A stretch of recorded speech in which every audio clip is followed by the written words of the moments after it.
So this graph here shows there's obviously been an increase in psychological claim volume over time. As you know, as you look at society and you look at kind of social media, people are talking about psychological injuries, mental health. That's coming to the forefront. People are more accepting of that. If you look to the early 2000s, psychological health, talking to people about how you're feeling, wasn't something that was really discussed. In 2012 is when we added PTSD legislation, and we added that presumptive clause, and it applied to first responders, emergency medical technicians, police officers, and peace officers. If you remember, in 2018, Bill 30 came about, and that included the presumptive clause to correctional officers and emergency dispatchers. As well, in 2018, with that Bill 30 legislation, we also had a presumptive clause for traumatic psychological injuries. So the increase over the years isn't just simply due to Bill 30, like I mentioned, it's about the community, and the community talking more about psychological health and mental wellness. You'll notice that there is a drop-off in 2020.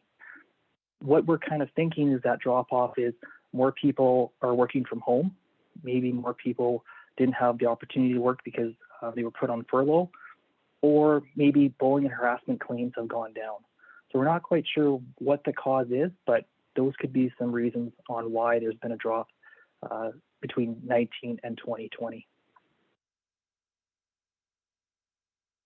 So this right here depicts what we call PPI, which stands for primary psychological injuries. And it's a comparison between Alberta and the continuing care industry. So the continuing care industry, that includes 82,800, which is senior supportive living, and 82,808, which is continuing care facilities. When we talk about PPI, it's the primary injury. So it's when we have a claim, it's the first diagnosis that is accepted on a claim. Keep in mind that the dates from June 1st of 2018 to December 31st of 2020, these are all of the claims that were registered during this time and were accepted. We also can look at what we call SPI, which stands for secondary psychological injuries. So they're not just simply PPI claims, that have been identified based on what we call the ICD-9 coding. So ICD-9 coding is the classification of diseases that we use for mental disorders. What it also includes here is if we've made a payment for medical service in regards to psychological or psychiatric fees. So it doesn't look at the length or the type of intervention. Keep in mind, for us to have an acceptable secondary injury in regards to a psych diagnosis, we still need to have that cause and effect relationship, and we need that DSM-5 diagnosis. PTSD also could be a secondary diagnosis in some of these situations. So let's say, for example, we had a nurse and she was working with a patient. He or she grabs the nurse and she sustains maybe a contusion to her forearm. But a few days later, she starts to develop some PTSD. So that PTSD would be considered a secondary psychological injury. So just some, data between what's going on in Alberta and the continuing care industry. So the number of psychological injury claims between June 1st of 2018 and December 31st of 2020 for all of Alberta was about 4,400, 65 for the continuing care industry. But keep in mind, this doesn't include the denied claims. From June 1st of 2018 to December 31st of 2020, continuing care industry had about 10,000 accepted non-psychological claims, of which 65 of them were psychological injuries. Continuing care industry has also had about 89 psychological injury claims submitted. And then, like I said, 65 of them were accepted by the WCB. If you were looking at the slides and saying, wow, the PPI and SPI for the province are very similar, it is. We're not really, again, sure what the reason behind that is. Maybe it's because of COVID. Maybe it's about psych awareness. There could be a number of factors to consider there.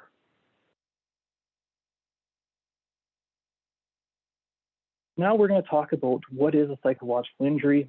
We'll talk about some legislation, and we'll talk about the adjudication process. So when we look at a psychological injury, we look at it, and the definition that we apply is that it's got this impact on a worker to the point where it's impacting them their cognition, their emotion, or their behavior, and it's impacting their daily life. There's this cognitive narrowing, and with that cognitive narrowing, they're losing sight of the big picture, and that individual is no longer able to see, hope or can see change or can see, a brighter future. From the outside, it can be very difficult to understand why somebody is going through this. It's not as simple as just, hey, snap out of it. As this it's not something that they've chosen to go through. Again, everyone responds differently to different situations. Usually in most cases, when it's a mental health problem, like we mentioned there earlier on the slide there, it clouds their judgment. It might be hard for them to realize that they actually need help and knowing how to, access it. This is so critical why, prevention and being proactive is critical.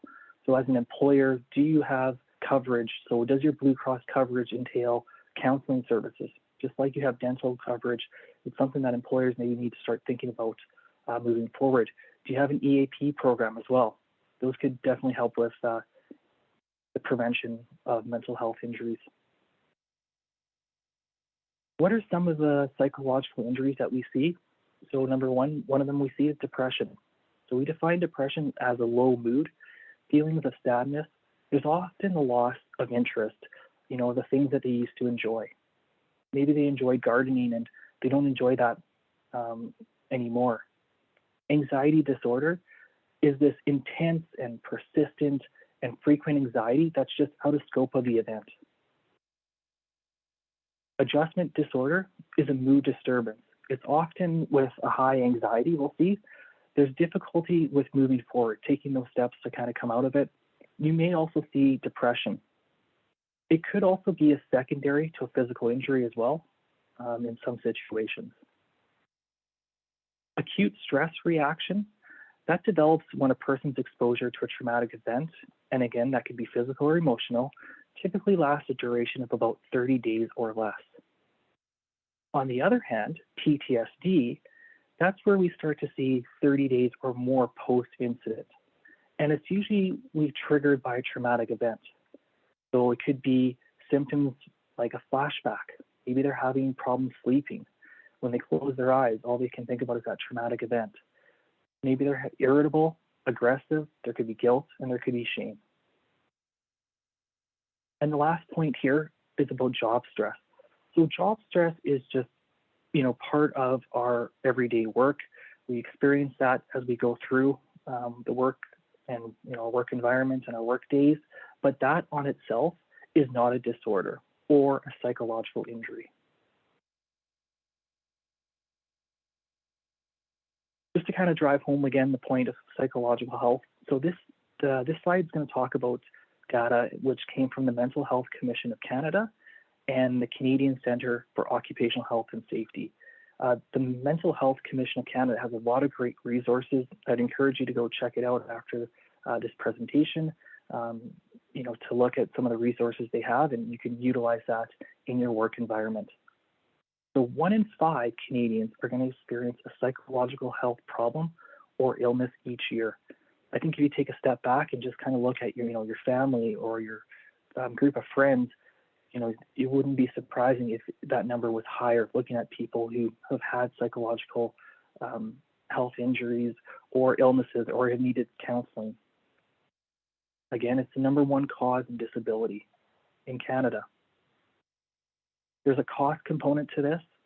So across the Canadian economy, it's about $51 billion per year. $20 billion of that is related to work-related causes.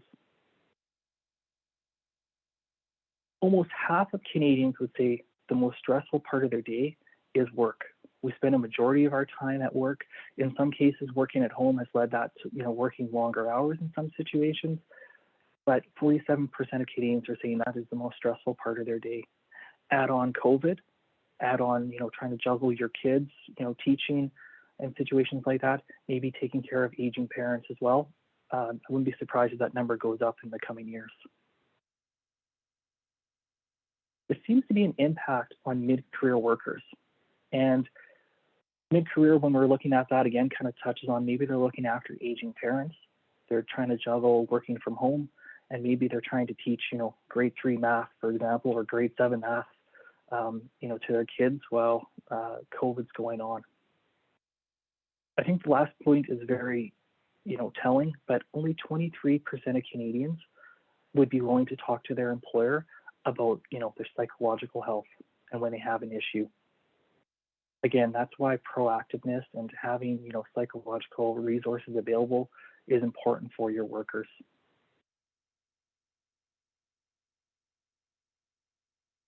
Now what we're going to do is we'll touch on the adjudication process. Like I mentioned earlier, we need a diagnosis. And for a diagnosis in regards to a psychological injury, we use what we call a DSM-5 diagnosis. So DSM stands for Diagnostic Statistical Manual of Mental Disorder. 5 just means the version that we're on. Some of the situations that we could see is organic brain damage. So that could be a trauma to the head, a head injury, concussion. It could also be exposure to chemicals or gases. An extreme emotional reaction to a work-related physical injury. So maybe the worker was a runner outside of work and they've broken their leg. Now they're no longer able to run on their free time. Or you might have an extreme emotional reaction to a work-related treatment process. If a worker was maybe going through a surgery and then woke up during that surgery, you can imagine they're going to have that extreme emotional reaction.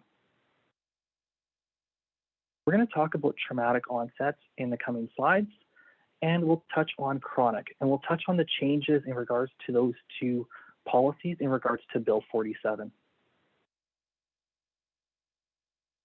Like any type of injury, whether it's physical or psychological, progressive, you name it, we always look at the definition for an accident. So we look at work-relatedness. So this policy here is talking about, did it arise out of and occur in the course of employment? Is it a time and place consistent with their employment obligations? So we still have to tie the psychological event or incident and the diagnosis. We still need that cause and effect relationship. It's so critical as an employer to provide all the relevant facts and details, and for workers as well. When we're looking at psychological injuries, we use what we call a standard of causation. When we look at a traumatic onset claim, we use what we call the but-for test. So had it not been for that work exposure, they wouldn't have suffered that psychological injury. So work has to be the necessary factor. So take, for example, maybe a registered nurse. They are a single parent, and they're taking care of their aging parents. So there's lots of stress outside of the workplace. They're managing well. But while at work, a patient grabs their arms and, they sustain contusions. And a couple days later, they go see their doctor, and now they've got, a psychological injury as a result of that traumatic event. We would look at it and say, but for that incident at work, she wouldn't have been diagnosed with that psychological injury. Again, we always need the relevant facts from the employer and the worker, and we need that medical diagnosis, a DSM-5 diagnosis. When we look at chronic, what we're looking at here is, what is the predominant cause? What is the prevailing cause of the psychological injury? In those situations, we have to use what we call a CPA. And a CPA is a comprehensive psychological assessment. So again, let's say we have that same nurse, single parent, taking care of their aging parents, and they're managing well. And they're at work, and then they're being kind of belittled by their manager at team meetings in front of coworkers. And it's happened the last few times. They go and see their doctor, and now they're diagnosed with an anxiety disorder, and they've had to take time off. So in that situation, what we need to now do is we need to look and say, what was the predominant cause? And that's where we utilize that comprehensive psychological assessment.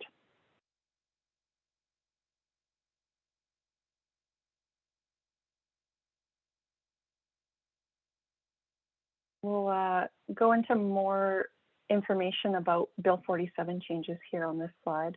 So looking at why the date of accident matters, hopefully you've all had a chance to either sign up and attend some of our Bill 47 sessions or go to our website and look at the fact sheets. But with regards to psychological injuries, Bill 47 made some changes that came into effect of January 1st.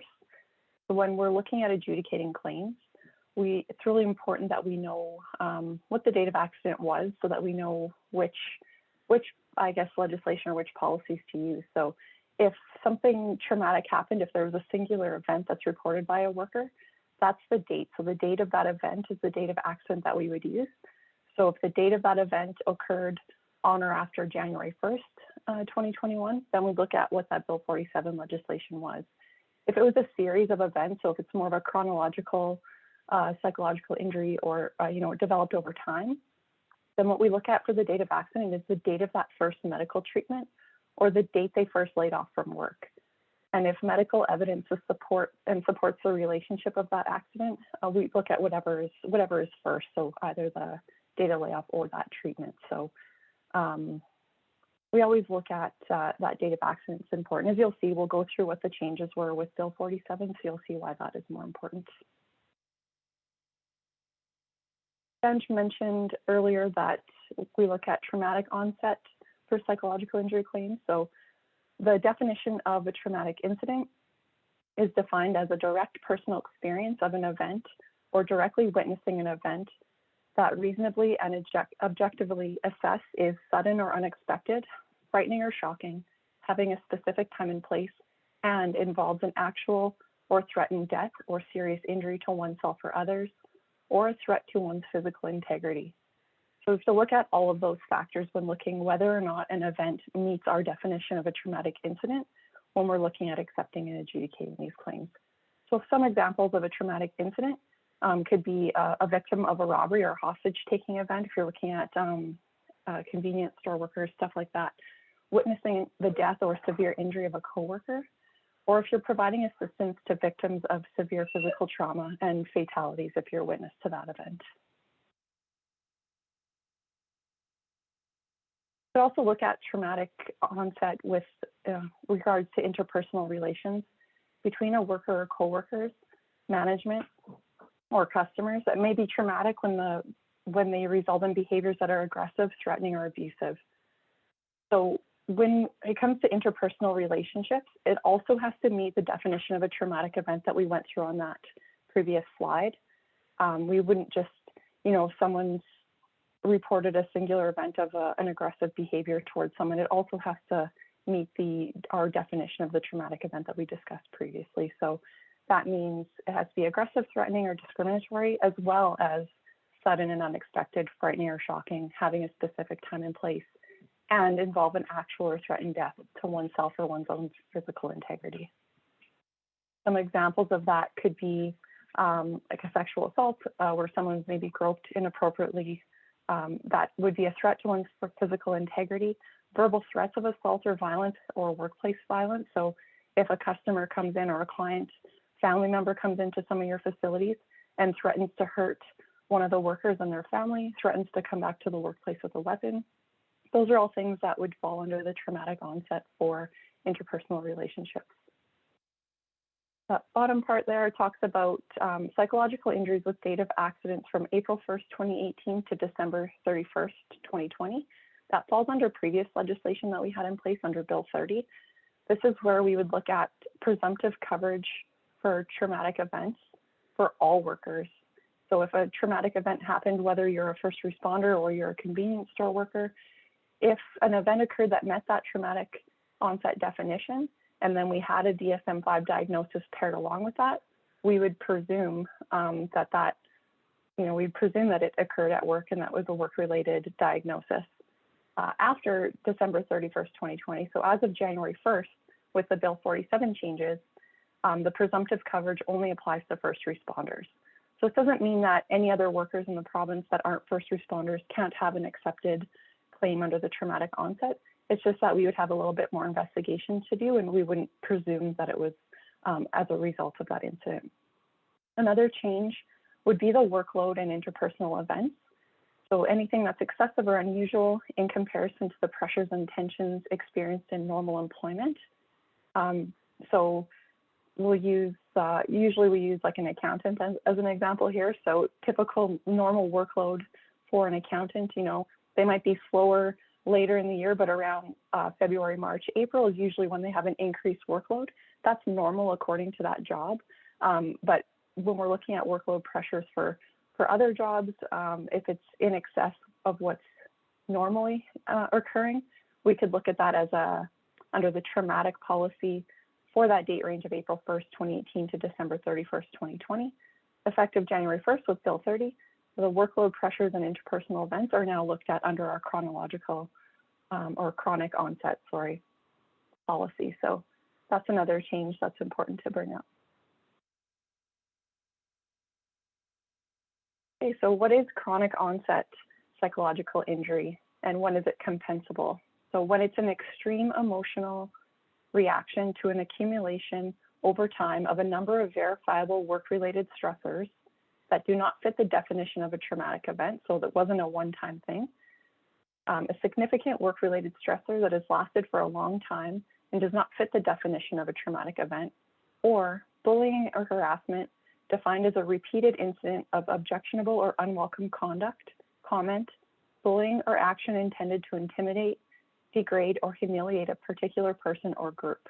When all of that criteria is outlined, then that's when we look at it as a chronic onset injury. So the most significant change with regards to the Bill 47 under chronic onset is that it was moved from traumatic onset to chronic. So it has to be a repeated incident. So we're not looking at one-time bullying incident. It has to be repeated. So that example that Sanj gave earlier about the worker being belittled in staff meetings by the manager in front of coworkers, we look at, has this happened more than one time? And did it, was the bullying or action intended to intimidate that person, offend them, degrade or humiliate them in front of that group? So again, like we're looking at the repeated incidents, not just one singular event. And in order for that event to meet the policy criteria of bullying and harassment, that mechanism of injury, so the harassment, must be capable of causing a psychological injury to a reasonable person. And the act of bullying and harassment must be reasonably directed towards the worker and not, I was witness to someone else getting bullied and now I have an emotional reaction. It has to be directed to me as the claimant. We do have fact sheets on our website that speak to this. So if you're looking for some information to share with your staff, we have a chronic onset employer fact sheet as well as traumatic onset, and a separate bullying and harassment fact sheet is available online. So workers are eligible for compensation only when all of this criteria is met. So we need a confirmed psychological or psychiatric diagnosis as described by the DSM. Work-related events or stressors are the predominant cause. So Sanj talked about this a little bit earlier too. We would look at, what's going on in their life in general. Were the work-related events or stressors that happened, is that the predominant cause of the injury, or is it the outside factors? The work-related events must be excessive or unusual in comparison to the normal pressures and tensions experienced by the average worker in that occupation. And there must be objective confirmation of the events. So these 4 criteria must be met in order for that claim to be accepted. And in order to determine predominant cause, we most likely need to refer for further assessments. A comprehensive psychological assessment is usually required with a psychiatrist, I believe. And Jen, you can step in if it's not a psychiatrist but a psychologist. But it's a more intense assessment, I guess, just to determine and weigh which, is it the work-related events that are the predominant cause, or is it most likely other outside factors? So can you hear me? Yeah. Okay, good. I was just going to say it is a clinical psychologist that actually Clinical does, psychologist. yeah, the comprehensive psychological assessments. And it is usually done in one day. It is quite a long assessment. And it's basically a series of psychometrics, lots of questions, a number of tests that are conducted, and then they send us a report. And so that's why when we talk about knowing all the facts, all the background information, it's really important that we get all that information so that we can help our providers give us a good clinical assessment. So it's not just someone who's a psychologist, they have to be an actual clinical assessor approved by the association. Thanks, Jen. Okay,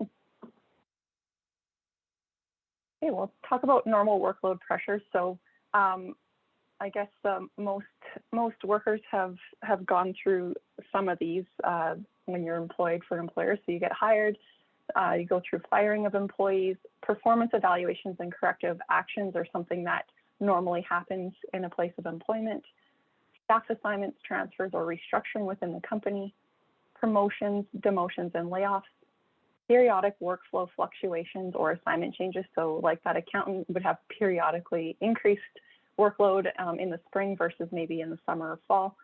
Some timeline pressures are normal for most of us, and your work environment, including health and safety and union issues. So we look at these in comparison to what's normal to what you're doing at your place of employment and in that industry. So what a similarly employed person goes through normally. We look at the intensity and frequency of that workload increase. And you know, we're not here to judge the overall workload of your organization, but what is normal within that company. And it's not just an increased pressure for that one person that's leading them to have those additional stressors at work. I know at times I also feel the pressure at work, but it's something that we all feel here. So also some common reactions to trauma. All of us, I can maybe go as far to say all of us, but we've probably all had some reactions to things that have gone on in our life, whether it's you know, death of a loved one, a stressful time, you know, maybe we've suffered some injuries at work or outside of work. Some of us might be scared of spiders. You see those running around quite often now that it's springtime and they're all waking up from their hibernation from winter. But we can experience, you know, fear and anxiety from seeing certain things that we might be afraid of, or re-experiencing the trauma. Increased alertness to that event. Avoidance is very common. You don't want to deal with what's going on, so you keep yourself busy. You're doing everything possible not to think about that event, to rethink about it. You might be angry and irritable at what happened. You know, you can't believe that this has happened to you. You might feel some guilt and shame that how did I let this happen, or why? Some people think, why did it happen to me? That type of thing. You might be ashamed that this happened to you. Feel some grief and depression about the situation.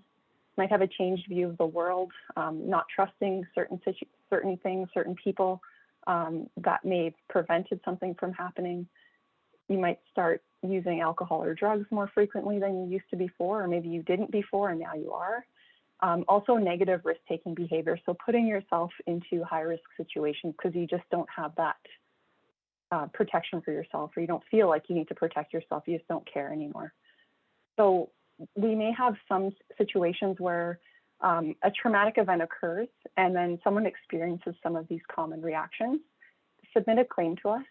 But if we don't have an attached diagnosis, a psychological diagnosis, you know, from a medical practitioner that's a DSM-5 diagnosis, we need some further investigation in order to determine, you know, what's going on here. So we have a confirmed traumatic event that happened at work, but not a diagnosis. So we might need one of our medical consultants to contact the treating physician. We might need to send for more referrals to confirm if there is a diagnosis attached to that event. So without that DSM-5 diagnosis, we wouldn't be able to accept the claim. But we're not just gonna, you know, if something comes in and there's no diagnosis attached, we're not just gonna deny it right away. We will do some further investigations because there is a confirmed workplace traumatic event that occurred.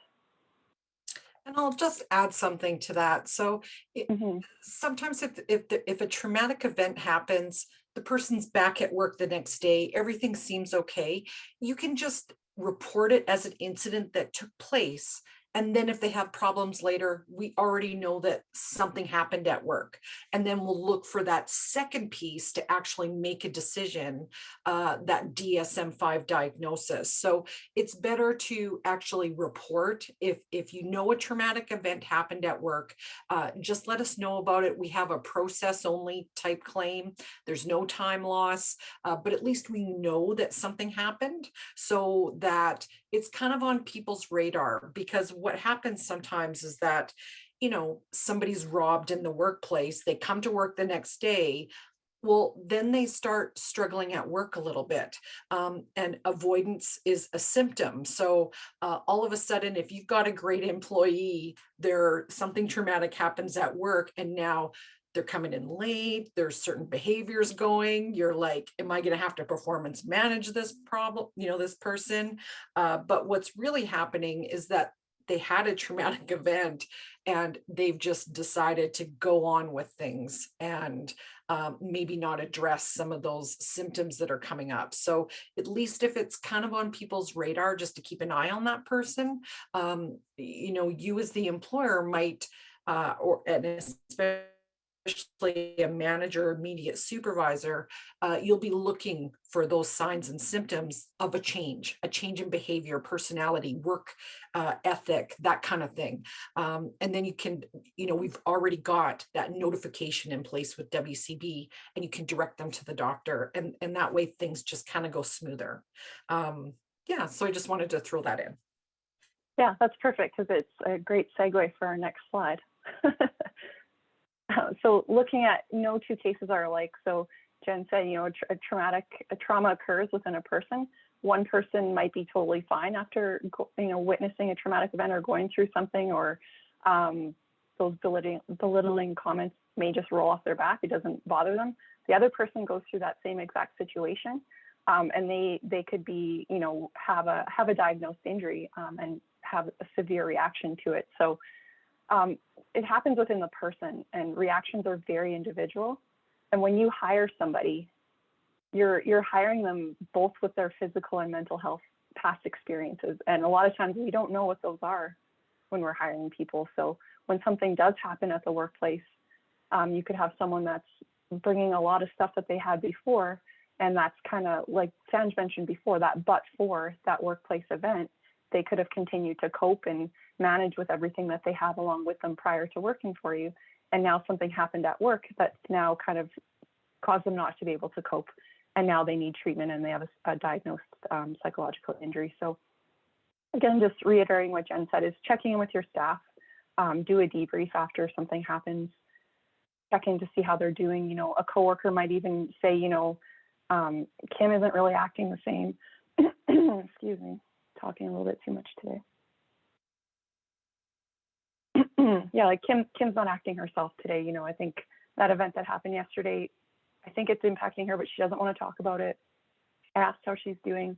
She continues to tell me she's fine, but now she's not showing up for a slow pitch like she used to. She's keeping to herself. She's not eating lunch with us. It's just all those things that you can think of, this isn't normally how Kim would act. And I think I need to check in with her. So obviously knowing your employees as well, not maybe asking them in front of a bunch of people, asking if, do you want to go meet for a coffee or have a Zoom meeting? Because now we don't really do those things your industries are a bit different, obviously. Obviously at the continuing care home or whatever facility you're employed by, taking that person aside, having a discussion with them in a private area so they feel comfortable, just making sure they're okay, basically.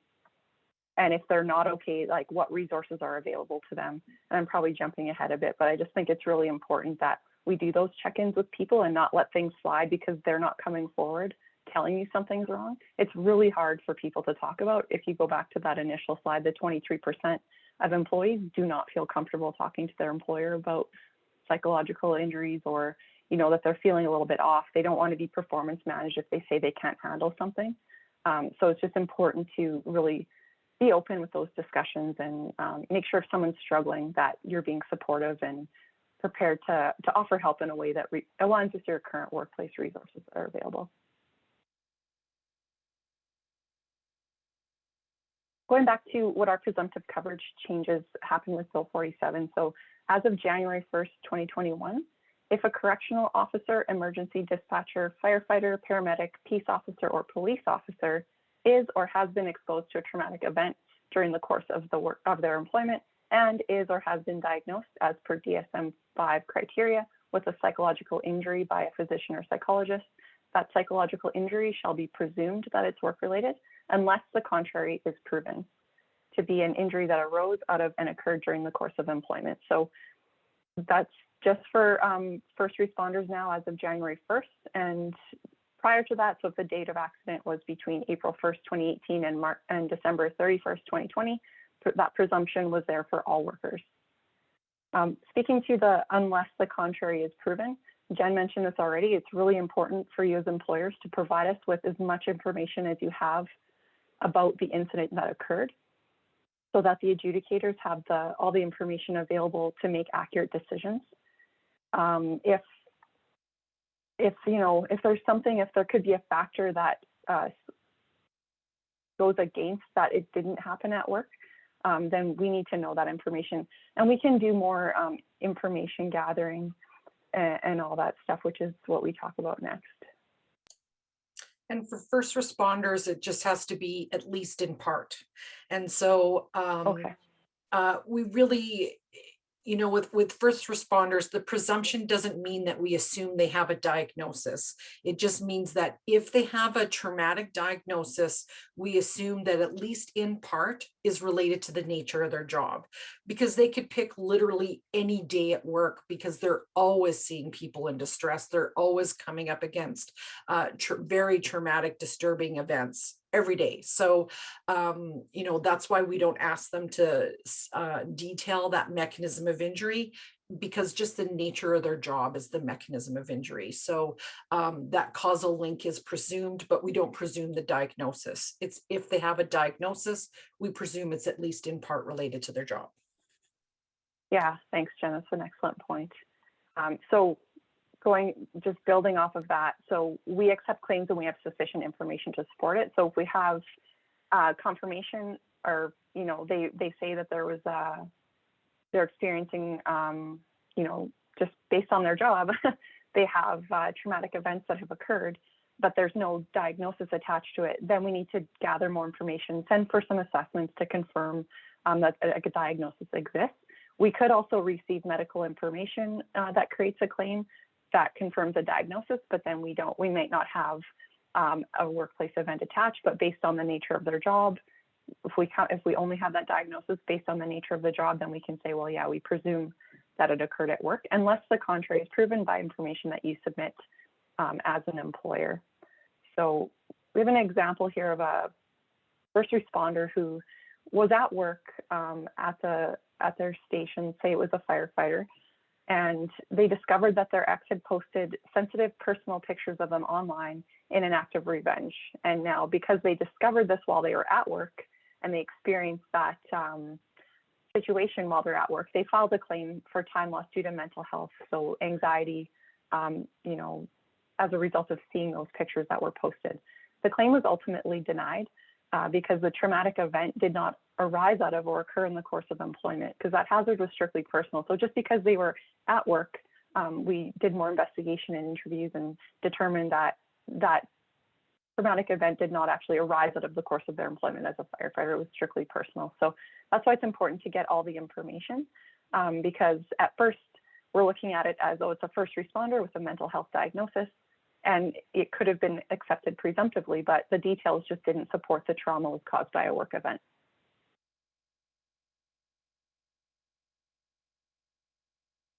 Now, some things that we can do to gather more information to establish the timeline of events.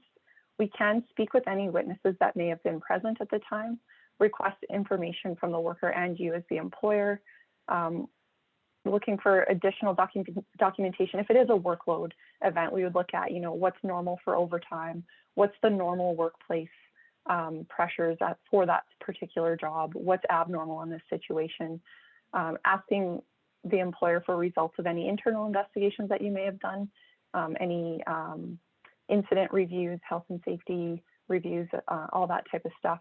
We only gather what's necessary for each situation, but if we're still missing some information, we could involve our special investigations unit to assist the adjudicators with gathering that information.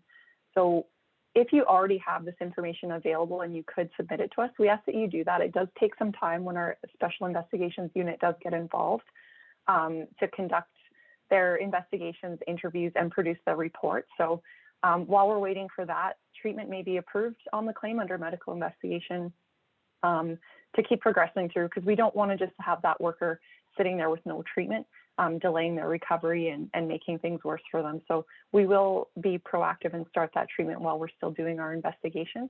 But just important to note that the special investigations unit is not a decision maker on the claim. They're just an extension of that adjudicator, essentially, in helping them gather the information so they have all the information they need that's accurate to make that decision.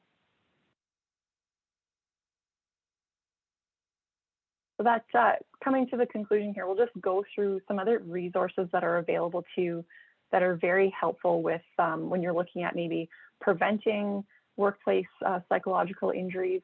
Occupational Health and Safety website is a very good resource. There's a lot of e-learning programs there, obviously hazard assessment forms, incident investigations, lots of good resources there on prevention. The Mental Health Commission of Canada is an excellent resource. The very first slide with all the stats that we talked about were from the Mental Health Commission of Canada. Also the Canadian Mental Health Association, they facilitate access to resources people require to maintain and improve mental health and community integration, build resilience and support recovery from mental illnesses. Workplace Strategies for Mental Health is a website provided by Canada Life that used to be called Great West Life. And it just has free practical tools and resources designed to help Canadian employers with prevention, intervention, and management of workplace health issues. So another good one. And then there's Ask Jan. So this is, Jan stands for Job Accommodation Network. And it is, speaks to workplace accommodation and disability employment issues. It is a website out of the United States, but it's really handy. You can type in what their work restrictions are, what their injury is or disability. And this is for workplace or non-workplace injuries. So someone who has some other type of illness or condition, you can type that in. It comes up with a bunch of resources and ideas of how you can accommodate that person in the workplace and make them feel included. And it's a really great resource. I've tapped into it a few times myself when helping employers. We also want to promote a partnership that WCB has with the University of Fredericton. So it is an online university out of New Brunswick, and they have certificates and diplomas for psychological health and safety. So this is done all online. There's basic manager and advanced certificates available. So it's just aimed at educating employers and enhancing your workplace for psychological health and safety, making sure that, or not making sure, but you can put in a program in place for psychological health and safety, because I think employers do a really good job with their physical health and safety programs, and now psychological health and safety is something that they are also building in. We do have special program rates for employers in Alberta that have WCB accounts. You can see here the different types of programs that are offered through University of Fredericton. The Enhancing Workplace Resiliency is really good for all employees to take. It's about 4 hours, and it's one course, so it's really good for everybody to take, I think. Then there's basic manager and advanced level. So depending on who wants to take these programs, it's from manager level to more leadership director level. Here you can see the significant discount that is offered to Alberta employers who want to sign up to take some of these courses. You can sign up as a group. It is 100% online and self-paced learning. So you can see the workplace resiliency is $89 for Alberta employers. That's a pretty huge, all of them are actually pretty large discounts. So you can go on our website to get more information there. There's a link if you're interested on our website, and then someone from the University of Fredericton can reach out to you to help sign up you and your coworkers or other employees to take some of these courses. And yeah, that would be it. So this was a brief review of our adjudication process, and Sanj mentioned this earlier. If you'd like to know more information about managing psychological injuries in the workplace, go onto our website and register for our psychological injuries in the workplace online seminar. We go into more detail about how to recognize early signs and symptoms before something actually develops into a psychological injury that's work-related. We can pause for questions, comments. I did have one person ask if the PowerPoint will be made available to them. Yeah. Yes, so, I did share some slides. Yeah. Yeah, Kim provided a handout, which I'll make sure we send to all of the participants, registered participants in today's AGM.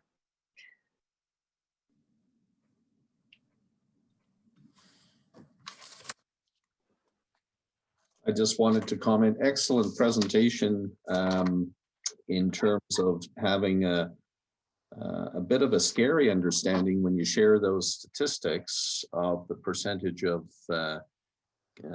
Canadians that consider their work stressful. So I think some of the information you've presented, I think it creates for a great healthy debate. As you say, I think many employers are doing an excellent job on some of the physical aspects of injuries and mitigation, but this continues to be such an area of complexity for employers to know and understand what their relationship is for supporting the workplace. And regardless of that perspective, the stats don't lie in terms of what the impact is. So I think it's excellent not only to see the stats and the WCB process, but in particular, the educational offerings to say, how do we think differently about supporting the workplaces and really tackling some of those root cause issues that obviously are underlying what's creating this. So thanks very much. That was excellent. Yeah, thanks for having us again. And you have our contact information in the handout. So if you're north of Red Deer, please reach out to Sanj. If you're Red Deer South, reach out to me and we can have a further discussion about this after. And Jen is also available for claim related questions. Maybe you want to speak to that, Jen. Yeah, sure. So I'm a supervisor in the special care services unit. And that's the team that houses severe injuries such as workers who lose their eyesight, spinal cord injuries, severe burns, brain injuries, that type of severe injury. It also houses claims where there's pure psychological injury claims, so primary psychological injury claims with no physical injury, such as first responders or people that were psychologically injured at a traumatic or chronic event and they have no physical injury. Those are housed in our unit. On the side of my desk, I have started a psychological injury coach. So that means that I'm available to, me and my team actually are available to help claim owners in industry. So those case managers who don't have psychological injury claims as part of their day-to-day work. And so if they have a complex claim, they're able to phone up and get some help and guidance from myself or my team. As well, if you as an employer you have this claim, you're not clear where the care plan's going, it feels stuck to you, you're not really sure what's happening with this or where we're going, it seems like counseling's going on forever and you're not really sure what the future holds, you're welcome to give me a call and I can that's a trigger to say, hey, I think this case manager might need a little help, or we might need some kind of creative solution, a conference. So I can get involved just to help see, is there something else we can do to help move this forward in some way? So you're welcome to give me a call. There was actually a really good comment in the chat from Sylvia about finding that employees aren't taking their time off or vacations, which they actually need. So that's creating that fatigue in the workplace is a challenge. Absolutely. And, at WCB, I'm having the same trouble my staff too. The unit that I work in also houses the occupationally caused COVID claims. So last week we surpassed 10,500 adjudicated COVID claims. So that's over and above all our usual work.